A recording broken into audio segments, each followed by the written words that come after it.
बिस्मिल्लाहिर्रहमानिर्रहीम अस्सलाम वालेकुम। Welcome to learning with Ali Nazir. और आप लोग जो है ना पुरानी वीडियोस देख चुके हैं और अभी हम correct use of the verb की जो लास्ट वीडियो है आज उसकी तरफ हम जा रहे हैं। देखें व्यूअर्स, एक बात बड़ी इंपॉर्टेंट है कि आप लोग जितनी चीज़ें सीखते हैं वो सब की सब आपकी अमली ज़िंदगी में, आपकी प्रैक्टिकल लाइफ में बहुत ज़्यादा इंपॉर्टेंट है। और इंग्लिश तो हम लोग बोलते हैं और हम ये जानते हैं कि English is not a tough language and it is always all around us, हमारे इर्द-गिर्द मौजूद है। तो चलिए ज़रा हम काम स्टार्ट करते हैं।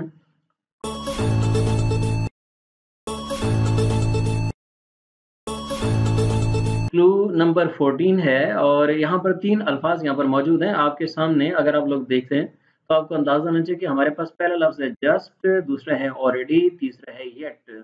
तो जब कभी भी जस्ट, ऑलरेडी या येट इस्तेमाल होता है तो वहाँ पर हैज़ या हैव इस्तेमाल करते हैं, साथ में वर्ब की थर्ड फॉर्म इस्तेमाल करते हैं।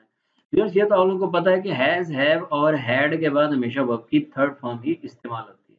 चलिए, अब हमारे पास जो पहला सेंटेंस है इसमें देखिए, they have already taken tree.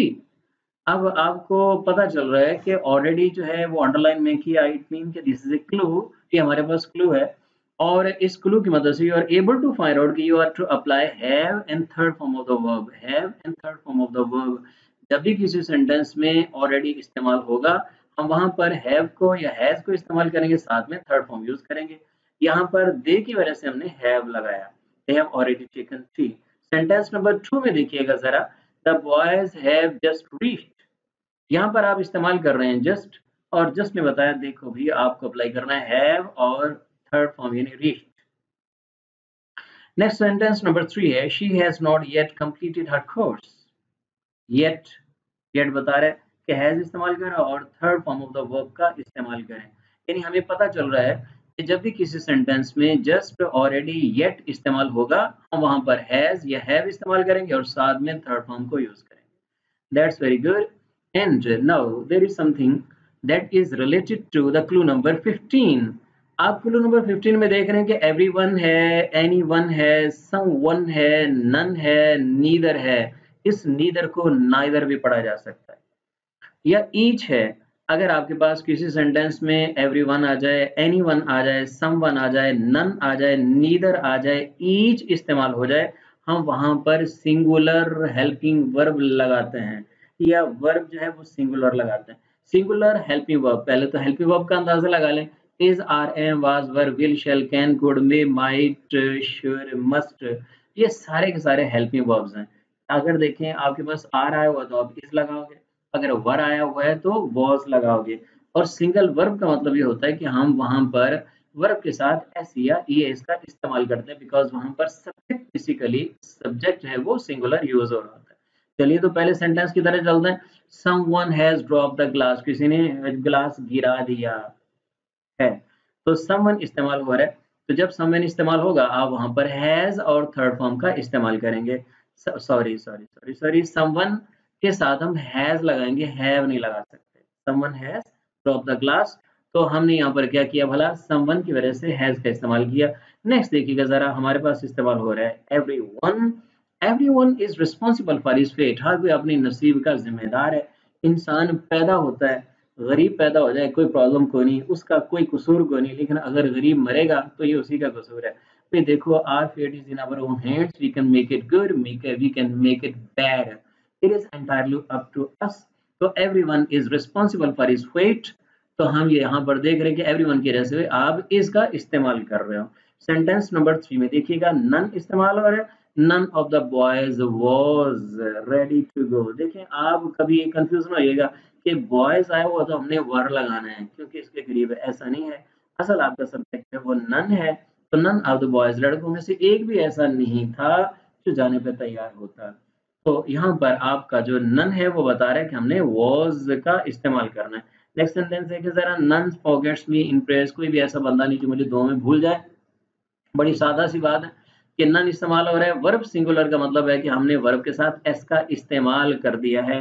तो नन फॉरगेट्स मी, फॉरगेट कहना गलत होगा, forgets me in prayers. That's very good. And now there is the correct use of the verb clue number 16। ये जरा क्लू थोड़ा सा समझने, इसको थोड़ा सा डिफरेंट एंगल से देखने की जरूरत है। यहाँ पर देखिए कुछ अल्फाज मैंने आप लोगों के सामने स्क्रीन पर लिखे हुए हैं। Make, dare, need, had, better, had, rather, तो हम वर्ब की पहली फॉर्म इस्तेमाल करेंगे।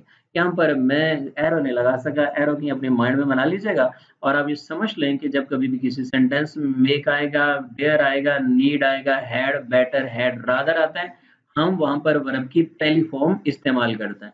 अच्छा, यहाँ पर एक बात बड़ी इंपॉर्टेंट है, बेसिकली ये वो जो वर्ब की पहली फॉर्म है, बेसिकली यहाँ पर इसका इस्तेमाल इन्फिनिटिव के तौर पर होता है।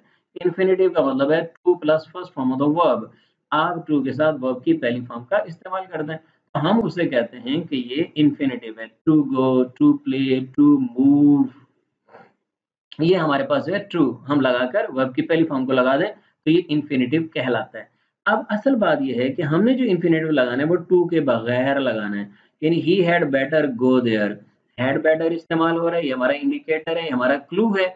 हमें कह रहा है कि आप गो लगाओ, टू गो ना लगाओ। वैसे मतलब ज़ेन तो मुमकिन है कह रहा हो कि नहीं जी नहीं, मतलब आप he had better to go there लगाएं, लेकिन याद रखिएगा हैड बेटर की वजह से आपको गो लगाना है, टू गो नहीं लगाना। He had better go there, बेहतर है कि वो चला जाता। अब देखिए he dares not speak against me, उसको मेरे खिलाफ बात करने की जरूरत ही नहीं होती। हमने क्या किया, बोला डेयर्स इस्तेमाल किया। डेयर्स ने बताया कि आप देखो टू स्पीक नहीं लगाएंगे, he dares not to speak against me गलत होता, टू नहीं लगाना, हमने अकेला स्पीक लगाना। He dares not speak against me, यानी आप बेर इन्फिनिटिव का मतलब है इन्फिनिटिव टू के बगैर इस्तेमाल करेंगे। नेक्स्ट सेंटेंस देखिएगा जरा, the teacher made him stand, उस्ताद ने उसे खड़ा कर दिया। वैसे तो ये मतलब खड़ा करना बिठाना ये टीचर की जिम्मेदारी है, यही करते रहता है, पर देखते हैं। तो मेड हमें बता रहा है, ये मेड है, मेड हमें बता रहा है that you are to apply stand not to stand, the teacher made him to stand गलत होता, दैट वुड बी रॉन्ग। हमने क्या करना है, यहाँ पर जो है मेड की वजह से स्टैंड लगाना है, टू स्टैंड नहीं लगाना। तो व्यूअर्स मुझे उम्मीद है कि आप लोग इन चीज़ों को अंडरस्टैंड कर रहे हैं और बड़े अच्छे अंदाज में चीज़ें हमारे सामने आ रही हैं। अब सर हम देखते हैं correct use of the verb है क्लू नंबर 17। ये clue that is very easy, बड़ा आसान सा है, सादा सी चीजें इसमें मौजूद हैं। Only these are the two words, एक तो है लेस्ट और एक है सो दैट। तो जब किसी सेंटेंस में लेस्ट इस्तेमाल होता है तो आप उसके बाद शुड लगाओ, शुड नॉट नहीं लगाओ, और शुड के बाद तो वेल की पहली फॉर्म ही आती है। और सो दैट जब भी किसी सेंटेंस में इस्तेमाल आता है तो आप वहां पर मे इस्तेमाल करें, मे, माइट भी लगा सकते हैं, अगर पीछे पास्ट होगा तो माइट लग सकता है। हमने कहा लेस्ट है, लेस्ट जो है वो शुड को, लेस्ट जो है वो कहेगा कि मेरे बाद भी शुड को इस्तेमाल करो। और इसी तरह से जो दूसरा हमारे पास है सो दैट, वो कह रहा है कि आप मे का इस्तेमाल करें। सेंटेंस हैं दो, जरा देख लेते हैं। Work hard लेस्ट you should fail, कहता है कि मेहनत करो ऐसा ना करो तुम फेल हो जाओ, खुदा ना खास्ता। देखिए जरा, हम यहाँ पर रूटीन में ये कह सकते थे, सेंटेंस बाजू बात आ जाता है सेंटेंसेस के सूरत में कि work hard लेस्ट you should not fail. याद रखिएगा जरा, लेस्ट आ रहा है, आपने शुड लगाना है, वर्ब की पहली फॉर्म लगानी है, नॉट नहीं लगाना, क्योंकि नॉट ऑलरेडी लेस्ट में मौजूद है। ज्यादा मजीद आप जो है वो लेस्ट का इस्तेमाल ना करें। तो हमने कहा कि जब भी फिक्रे में लेस्ट इस्तेमाल होगा आपको शुड इस्तेमाल करना है और वर्ब की पहली फॉर्म लगानी है। नेक्स्ट तरह देखते हैं, वर्क हार्ड मेहनत कर लो so that you may pass, you are pass, you will pass नहीं होगा, सो दैट आ रहा है, आप मे इस्तेमाल करोगे।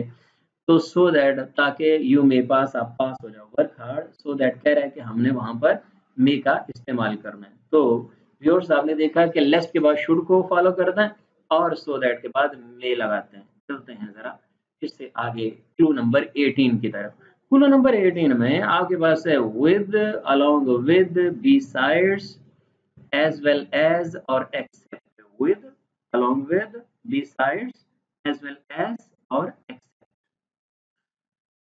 तो दोस्तों ये जो अल्फाज है ना, with, along with, besides, as well as, except, इनको थोड़ा टेक्निकली ज़हन में बिठाने की जरूरत है। अल्फाज को याद कर लें, फिर कैसे बोला, with, along with, besides, as well as, accept.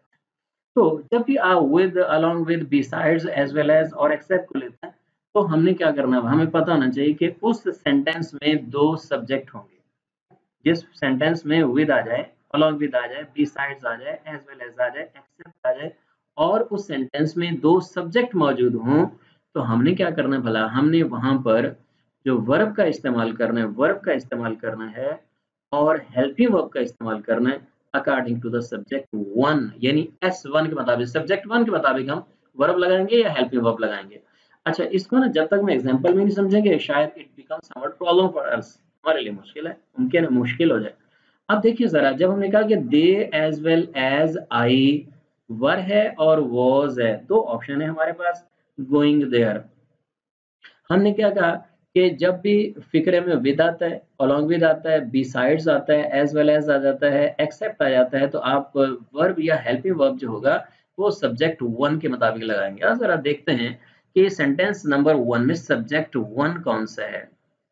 देखें, ये है दे और दूसरा सब्जेक्ट है आई, और बीच में आ रहा है as well as, they as well as I were और वाज गोइंग देयर, इन दोनों में से एक ऑप्शन हमने लगानी है।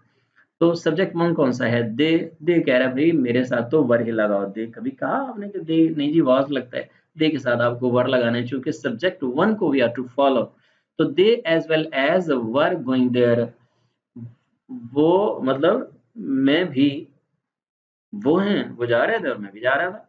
तो इसका मतलब ये हुआ कि जब कभी भी आपके पास किसी सेंटेंस में दो सब्जेक्ट हों, दे और आई दो सब्जेक्ट हैं, आपने दे के मुताबिक वर का इस्तेमाल करना है। वॉज गलत होगा, this will be wrong and this were that will be correct over here. Next जरा व्यूअर्स देखिए, ऑल एक्सेप्ट अली वॉज और वर प्रेजेंट। ये आपके इम्तिहानों में इस तरह का वगैरह बड़ा आता है, वो कहते हैं जी ऑल एक्सेप्ट अली वर लिखा होता है या वॉज लिखा होता है, तो आपने ऑप्शन देखनी होती है कि कौन सी वाली ऑप्शन मेरे लिए दुरुस्त है। याद रख लें, ऑल S1 यानी सब्जेक्ट वन है, और अली जो है वो सब्जेक्ट टू है, यानी सारे लोग और अली। तो एक्सेप्ट का मतलब मा सिवाय, तो ऑल एक्सेप्ट अली, मा सिवाय अली के। अब वर लगाना चाहिए, वॉज लगाना चाहिए, तो ऑल है तो भाई वर लगाओ ना। ऑल की वजह से हमने वर का इस्तेमाल करना है, हमने ऑल की वजह से वर का इस्तेमाल करना है। यस। अब हम चलते हैं जरा इससे, इसी इन्हीं पॉइंट को जरा थोड़ा सा further, with the help of some sentences we are going to get the clarification and verification. लीजिए, तो यहाँ पर हमारे पास सेंटेंस नंबर 3 में the mother with her children has या हैव कम। मदर है S1, सब्जेक्ट वन है, चिल्ड्रन है S2 है, विद के साथ जुड़ा हुआ है। तो भाई देखें, चिल्ड्रन के साथ आप हैव लगाओगे या हैज लगाओगे? आपने कहा जी चिल्ड्रन आ रहा है, हैव लगा दो, लेकिन विद कह रहा है नहीं, S1 हमारा मदर है, मदर के मुताबिक हैज लगाओ। The mother with her children has come, तो has that will be correct option over here. अब हम देखते हैं सेंटेंस नंबर 4 को, आई बिसाइड्स आलम इज और एम रेडी टू वर्क। वैसे तो दिल करता है जल्दी जल्दी एम इज लगा दो क्योंकि आलम आ रहा है, लेकिन ऐसा हम कर नहीं सकते क्योंकि ग्रामर हमें बताते हैं कि आई आ रहा है, ये सब्जेक्ट वन है, आलम सब्जेक्ट टू है, तो आई की वजह से हमने एम का इस्तेमाल करना है। फिर आप, मुझे लग रहा है कि आप लोगों को बड़ी अच्छी अंदाज में चीजों की समझ आ रही है। थोड़ा सा लॉन्ग सेंटेंस है, लॉन्ग सेंटेंसेस को कभी कभी देख लेना चाहिए। The students as well as dear teacher. अब मुझे बताएं जरा, इसमें S1 कौन सा है? Yes, you are very correct, students S1 है, सब्जेक्ट वन है, और डियर टीचर ये S2 है। हमने फिक्रे को बीच में एज वेल एज इस्तेमाल किया है, एज वेल एज का इस्तेमाल किया हमने, इस वजह से हम क्या करेंगे भला, स्टूडेंट्स है जो कि सब्जेक्ट वन है हमारा, स्टूडेंट्स हमारा सब्जेक्ट वन है, डियर टीचर सब्जेक्ट टू है, लिहाजा आप एज वेल एज की मौजूदगी का फायदा उठाते हुए स्टूडेंट्स के मुताबिक हैव लगाएंगे, टीचर के मुताबिक हैज नहीं लगाएंगे, क्योंकि S1 स्टूडेंट्स है। तो व्यूअर्स, ये बड़ा इंपॉर्टेंट है, इसको रिपीट करते रहे। देखिए, एक चीज याद रख लें जरा, कोई चीज एक दफा सुनने से देखने से नहीं आती, इंसान जो है वो तकरार से सीखता है, रिपीटिशन से सीखता है। Repeat the things and you will enjoy. जी, तो अब हमारे पास correct use of the verb है क्लू नंबर 19। अब ये उसके अपोजिट है जो अभी हमने बात की थी ना, एज वेल एज वाली, एक्सेप्ट वाली, बी साइड्स वाली, विद वाली, अलोंग विद वाली, वहां पर S1 के मुताबिक हेल्पिंग वर्ब लगाते हैं। लेकिन अगर किसी सेंटेंस में ईदर और आ जाए, नीदर नॉर आ जाए, या अकेला और आ जाए, क्या करते हैं बोला, helping verb according to the nearest subject, जो बिल्कुल करीब हमारे पास सब्जेक्ट होता है ना, उसके मुताबिक हेल्पिंग वर्ब लगाना है। यानी आप देखें, सेंटेंस नंबर 1 है ईदर ही और आई, इसका मतलब ये ही जो है वो S1 है, सब्जेक्ट 1, और आई जो है सब्जेक्ट 2 है। लेकिन अब ये जो दो हेल्पिंग वर्ब हमने दे दिए, इन दोनों हेल्पिंग वर्ब के करीब सब्जेक्ट आई है या ही है? आपको पता है जो नियरेस्ट है, करीब तरीन है, वो आई है, लिहाजा आप एम लगाओगे। इधर ही और आई एम रॉन्ग। इसी तरह से हमारे पास है neither she nor her children. अब यहाँ पर S1 है शी और हर चिल्ड्रन जो है ये नियरेस्ट सब्जेक्ट है, यानी S2 है नियरेस्ट सब्जेक्ट, तो आप लूज इस्तेमाल करोगे। अगर हम शी के लिहाज से करते हैं तो फिर लूजेस करते हैं। तो लूज वर्ब की पहली फॉर्म है, लूजेस भी वर्ब की पहली फॉर्म है, लेकिन लूजेस का मतलब है कि आपके पास जो सब्जेक्ट है वो सिंगुलर है, और लूज का मतलब है कि आपके पास जो सब्जेक्ट है वो प्लूरल है। तो चिल्ड्रन जो है उस मुताबिक you are to apply loose over here. आप यहाँ पर लूज का इस्तेमाल करेंगे इंस्टेड ऑफ लूजेस, क्योंकि हम चिल्ड्रन को सब्जेक्ट मानते हैं, हम शी को यहाँ पर सब्जेक्ट नहीं मानते। फिक्रे के बीच में नॉर जो आ रहा है, यस। अब हमारे पास मिक्स सेंटेंस आ गया, दे और देयर फादर हैज और हैव प्लेड। देखें और आया हुआ है, दे आ गया और their father, father singular subject है और दे जो है वो प्लूरल सब्जेक्ट है। नियरेस्ट कौन सा है, फादर है या दे है? यकीनी तौर पर फादर है। तो फादर जो नियरेस्ट सब्जेक्ट है, इस वजह से आप हैज का इस्तेमाल करेंगे, हैव का इस्तेमाल करना गलत होगा। चलिए व्यूअर्स, अब जरा देखते हैं, ये बड़ी सादा सी बात है, इतनी सादा बात है कि अगर आप अपने छोटे भाई को, बहन को, किसी को बताएंगे ना, वो इसको आसानी से ज़हन में रख लेगा। ये कुछ हेल्पिंग वर्ब्स हैं, इन हेल्पिंग वर्ब्स को ना मॉडल्स कहते हैं, MODALS मॉडल्स। मॉडल्स वो हेल्पिंग वर्ब्स होते हैं जिनके बाद हमेशा वर्ब की पहली फॉर्म इस्तेमाल होती है। Models can, could, will, shall, would, should, may, might, must, ought to, do, does, did। किसी और वीडियो में should और ought to का डिफरेंस आप लोगों को बताऊंगा इंशाल्लाह, श्योर। और फिर हम मॉडल्स को भी इन डिटेल पढ़ेंगे और ऑक्सिलरी को भी, लिंकिंग वर्ब्स क्या होते हैं, लिंकिंग वर्ब की क्या अलामत है, और वर्ब बजाते खुद अपने बाद ट्रांजिटिव कब बनता है वो, और इंट्रांजिटिव कब बनता है, इंशाल्लाह बहुत सारी चीज़ें आप लोग का वेट कर रही हैं। लेकिन सिर्फ एक ही बात है, अपने जज्बे को जवान रखें और लर्निंग को ज़िंदगी का एक बेहतरीन हिस्सा समझें, क्योंकि जब तक हम लर्निंग करते रहते हैं हम जिंदा रहते हैं। Stagnant water is always smelling, giving smell. जो स्टेगनेंट वाटर रहता है वो हमेशा स्मेल देता रहता है। हमें मुतहर्रक रहना है और मुतहर्रक रहने के लिए लर्निंग ज़रूरी है, और वो किसी भी तरह की लर्निंग हो, यू विल एंजॉय। जी, तो यहाँ पर ये बात हम ऑलरेडी कह चुके थे, मैंने वैसे ही इसको क्लू नंबर 20B बना दिया। मैंने आपको सबसे पहले बताया था कि हैज़ हैव हैड के बाद थर्ड फॉर्म लगाते हैं, लो भी लगा दी। She has taken tree, has आ रहा है, टेकन लगा दो थर्ड फॉर्म। इसी तरह वी हैव गॉट, तो गेट नहीं लग सकता, आप गॉड ही लगाओगे, हैव के बाद थर्ड फॉर्म लगानी। They had received the payment, तो यहाँ पर हैड है तो हमने रिसीव्ड इस्तेमाल कर दिया, और ये थर्ड फॉर्म है। रिसीव में एक बात बड़ी इंपॉर्टेंट है जो मैं चाहता हूँ कि आप लोगों को जरूर पता होना चाहिए। देखिए सी आ रहा है, इसके बाद ई आई है। आम तौर पर हमारे जो स्टूडेंट्स होते हैं उनको बड़ी परेशानी होती है कि हम ई पहले लगाएं या आई पहले लगाएं। जैसे रिलीफ है, जैसे ब्रीफ है, जैसे रिसीव है, डिसीव है। अब स्टूडेंट्स बड़े परेशान होते हैं। बड़ा सिंपल सा फार्मूला है, इस फार्मूले को मुश्किल ज़हन में रख लें। देखें सी आया हुआ है, जब भी सी आना है ना तो उसके बाद ई आई आएगा, पहले ई फिर आई। जैसे अल्फाबेट में ना पहले ई आता है फिर आई आता है, इसी तरह से सी की मौजूदगी में आपने ई आई लगाना है। लेकिन सी के अलावा कोई भी लेटर आ जाए, एल आ सकता है, जैसे रिलीफ में REL।